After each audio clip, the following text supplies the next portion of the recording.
यह कहानी दो भाइयों रवि और मन्नू की है, जिनकी सोच और जीवन शैली एक दूसरे से बिल्कुल अलग थी। रवि मेहनती और जिम्मेदार था, जबकि मन्नू आलसी और चालाक। दोनों की शादी को लगभग 1 साल ही हुआ था। रवि मेहनत से सुखी जीवन जी रहा था, जबकि मन्नू की पत्नी सुनीता उसकी आलसी और गैर जिम्मेदार आदतों से तंग आ चुकी थी। घर की आर्थिक स्थिति भी दिन ब दिन बिगड़ती ही जा रही थी, लेकिन मन्नू को इसकी कोई परवाह नहीं थी। सुनीता को लगने लगा था कि वह इस रिश्ते में अकेले ही सब कुछ संभाल रही है। आखिरकार तंग आकर वह रवि के पास जाती है, जो अपने खेतों में काम कर रहा होता है। उसकी पत्नी मीना भी वहीं होती है। दीदी, मुझे सच में समझ नहीं आता कि मैं क्या करूं। मनु को काम करने की आदत ही नहीं है। सारा दिन घर में बैठे रहते हैं, न खेत जाते हैं, न कोई और काम करते हैं। जो थोड़ा बहुत पैसा था, वह भी खत्म हो गया। अब तो घर चलाना भी मुश्किल हो रहा है। मैं कब तक अकेले सब कुछ संभालूं? सच कहूं तो अब तेरे घर के हालात और यह बातें परेशान करने लगी हैं। मनु को खुद बदलने की जरूरत है।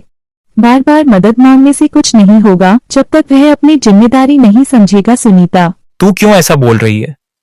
सुनीता हमारे परिवार की सदस्य है। अगर वह परेशान है तो उसे सुनना और उसकी मदद करना हमारा फर्ज है। मनु ने जो किया वह गलत है, लेकिन इसका मतलब यह नहीं कि हम सुनीता का सहारा ना बने। दीदी, मैं जानती हूं कि हर बार मदद मांगने से शायद आपकी परेशानी बढ़ती है, लेकिन मैं क्या करूं? मनु को समझाने की हर कोशिश नाकाम रही है। मैं अकेले कब तक लड़ूं?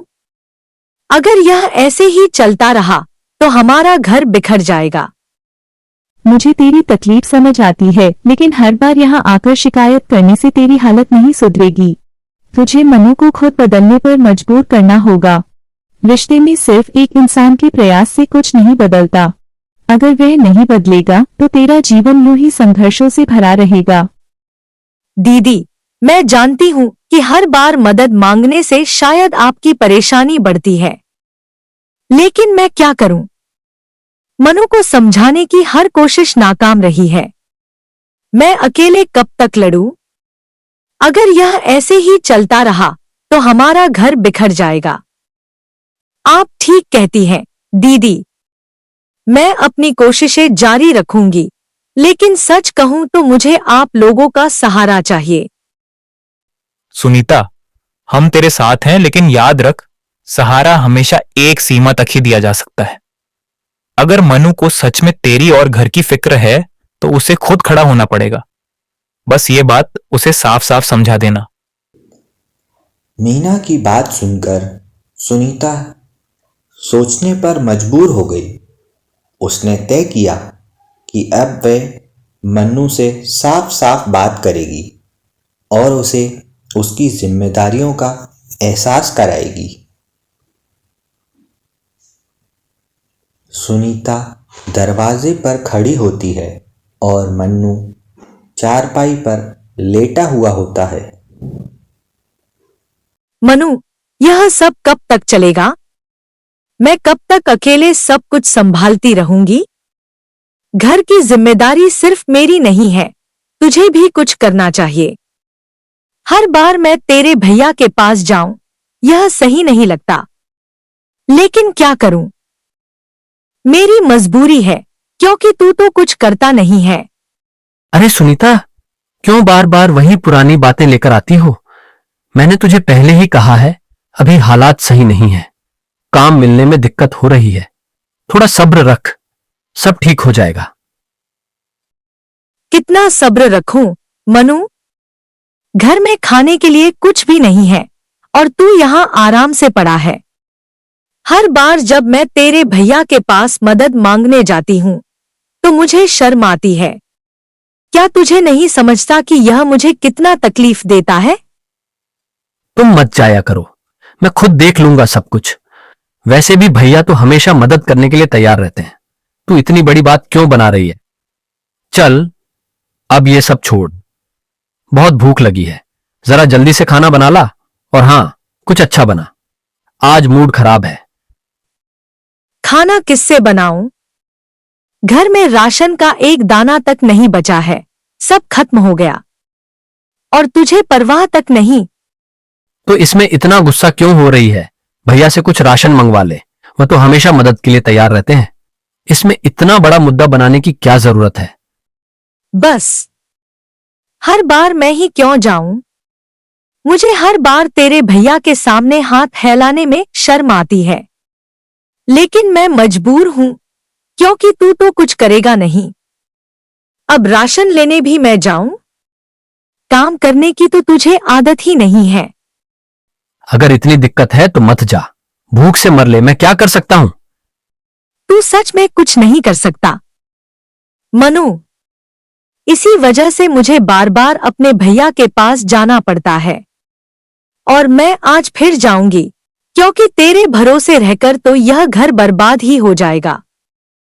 सुनीता ने ठान लिया था कि वह अब मन्नू को उसकी जिम्मेदारियों का एहसास करवाकर ही रहेगी।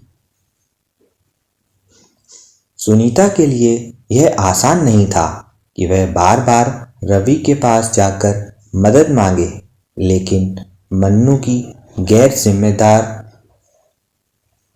हरकतों ने उसे इस बात पर मजबूर कर दिया था कि वह अपनी आत्मसम्मान तक भूलकर एक बार फिर रवि के पास राशन मांगने पहुंची। भैया, मुझे आपसे एक बार फिर मदद चाहिए। घर में राशन का एक दाना भी नहीं बचा है।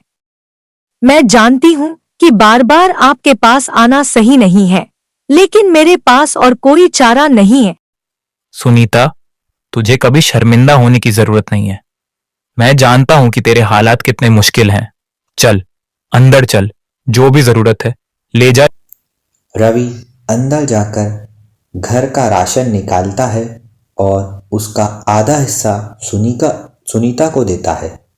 ये ले, जितना मेरे पास है उसमें से आधा तुझे दे रहा हूं, लेकिन ये सिर्फ कुछ दिनों के लिए है।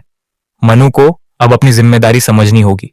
उसे ये सब खुद संभालना चाहिए। सच में बहुत अच्छे हैं भैया, लेकिन हर बार ऐसा नहीं चलेगा। मुझे लगता है कि मनु को अब आपकी सख्त बातों की जरूरत है। आप उसे समझाइए, शायद आपकी बातों से वह बदल जाए। मैं उसे जरूर समझाऊंगा सुनीता। कल मैं तुम्हारे घर आऊंगा और उससे बात करूंगा। अगर वह समझ जाए तो बेहतर रहेगा। सुनीता को एक बार फिर राहत मिली, लेकिन उसके दिल में यह भी डर था कि मन्नू रवि की बात भी नजरअंदाज ना कर दे। उधर रवि ने ठान लिया था कि इस बार वह मन्नू को उसकी जिम्मेदारियों का एहसास जरूर करवाएगा। सुनीता रवि के घर से लाया हुआ राशन पकाकर खाने लगती है। मनु, कब तक दूसरों के भरोसे रहेगा? क्या तुझे शर्म नहीं आती कि हर बार मुझे तुम्हारे भाई के घर राशन के लिए जाना पड़ता है?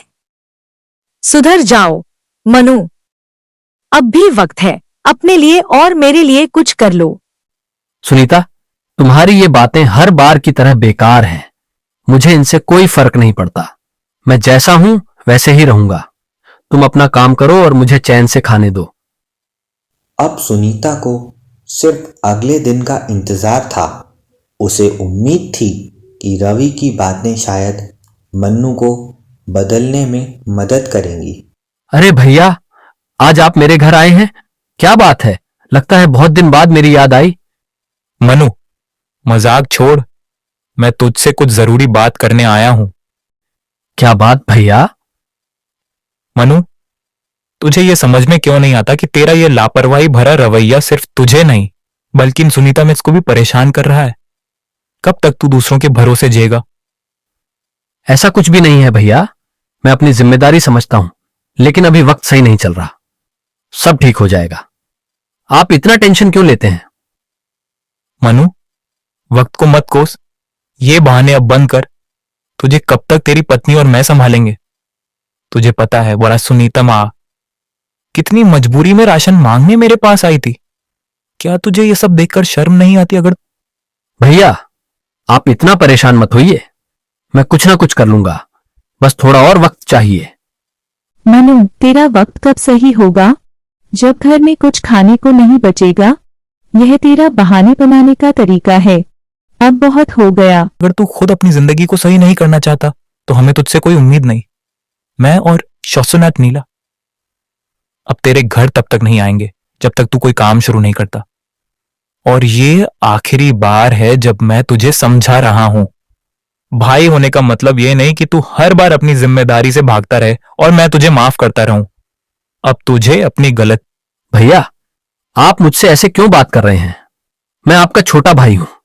भाई होने का मतलब ये नहीं कि तू हर बार अपनी जिम्मेदारी से भागता रहे और मैं तुझे माफ करता रहूं। अब तुझे अपनी गलतियों का एहसास करना होगा। खुद को साबित कर, फिर हम तुझसे बात करेंगे।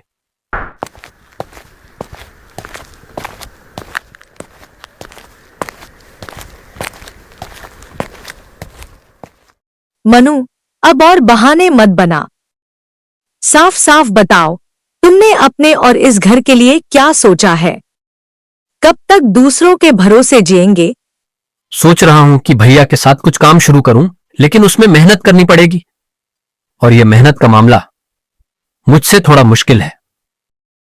तुम्हें यह बात कब समझ आएगी कि मेहनत के बिना कुछ भी नहीं मिलता? भैया के साथ काम करने का मौका मिलना आसान नहीं है। कम से कम इस बार तो अपनी आदतें बदल लो।